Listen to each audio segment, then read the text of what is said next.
Innal hamdalillah nahmaduhu wa nasta'inuhu wa nastaghfiruh wa na'udzu billahi min syururi anfusina wa min sayyiati a'malina may yahdihillahu fala mudhillalah wa may yudlil fala hadiyalah wa asyhadu an la ilaha illallah wahdahu la syarikalah wa asyhadu anna Muhammadan abduhu wa rasuluh.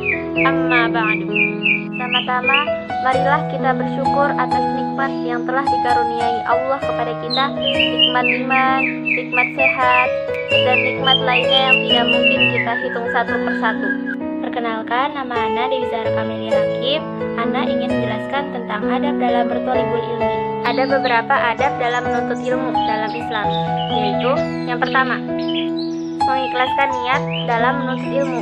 Jadi kalau misalnya emang kita benar-benar ikhlas dalam menuntut ilmu, kita tuh niatnya harus karena Allah, bukan karena yang lain, bukan karena pengen dipuji-puji, bukan karena aku pengen menuntut ilmu, aku pengen belajar yang pinter biar nanti si fulan tahu kalau misalnya aku tuh pinter. Nah, jadi niat kita untuk menuntut ilmu itu cuma satu, karena Allah. Nah, yang kedua, rajin berdoa kepada Allah, memohon ilmu yang bermanfaat. Jadi selain kita berilmu kepada guru, kita juga harus rajin berdoa kepada Allah, meminta agar dipermudah dalam berilmu.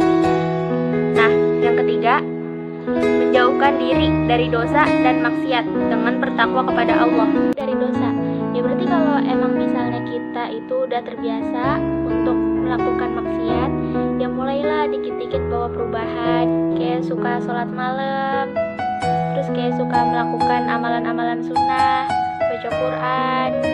Pokoknya apapun caranya supaya diri kita itu makin dekat sama Allah. Terus yang keempat, bersungguh-sungguh dalam belajar dan selalu merasa haus ilmu. Jadi kalau misalnya ada materi yang belum kita pahamin, atau ada istilah yang kayak kita tuh masih baru pertama kali denger gitu dari ustadz tersebut, sampai kita tuh nyari di Google, di Brainly, di Chrome, pokoknya kita cari sampai nanya-nanya ke teman-teman atau enggak nanya ke gurunya langsung. Pokoknya kita kayak benar-benar kepo banget istilah itu apa sih. Pokoknya sampai segitunya lah, namanya juga haus ilmu. Yang kelima, mendengarkan baik-baik pelajaran yang disampaikan ustadz, syekh, atau guru. Jadi kalau misalnya ustadz lagi menjelaskan, itu kita harus benar-benar dengerin guys. Hormatinlah guru yang di depan lagi ngejelasin, dengerin. Bukannya kita malah asik ngobrol sama temen yang sebelah. Terus misalnya, bosen banget sama ustadz ini mah. Pokoknya meskipun sebosen apapun itu gurunya, tetap kita harus menghargai guru yang sedang menjelaskan. Apalagi kalau misalnya ustadz lagi menjelaskan terus ada yang motong. Setidaknya kalau misalnya pengen nanya atau pengen apa, itu hendaknya angkat tangan terlebih dahulu. Jangan main asal potong aja, kan kayak gitu gak boleh ya.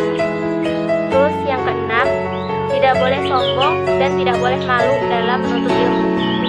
Jadi kalau misalnya kita emang udah paham sama materi ini, sama semua materi bahkan, jadi kita tuh gak boleh sombong. Jadi meskipun kita udah paham sama semua materi, kita tetap gak boleh sombong. Karena ya ingat, tadinya sebelum kita berilmu, kita gak punya apa-apa. Kita sama.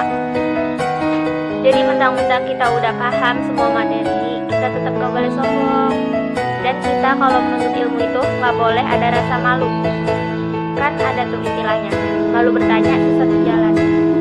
Jadi ya kalau misalnya kita malu nih, kita benar-benar malu, kita ya udah japri aja ke gurunya, atau enggak kamu ke rumah guru kamu, rela-relain buat nanyain materi yang menurut kamu belum jelas tadi saat dijelaskan. Tapi sebelum kamu ke rumah guru kamu japri dulu, ustazah lagi ada di rumah nggak, ustadz lagi ada di rumah nggak, Ana pengen kesana, pengen nanyain materi yang belum jelas, supaya kita nggak mengganggu waktu beliau. Nah, yang ketujuh, mengikat ilmu atau pelajaran dengan tulisan. Jadi kalau misalnya kita lagi ada di majelis taklim atau enggak kita lagi di kelas, lagi sekolah, alangkah baiknya kita siapin buku sama pulpen untuk mencatat ilmu-ilmu yang penting atau istilah-istilah yang kita tuh kayak asing banget dengernya. Nah, terus kita baru tahu pas tadi Ustadz tadi jelasin. Sekian dari Ana, itu aja yang dapat Ana sampaikan. Semoga bermanfaat. Wassalamualaikum warahmatullahi wabarakatuh.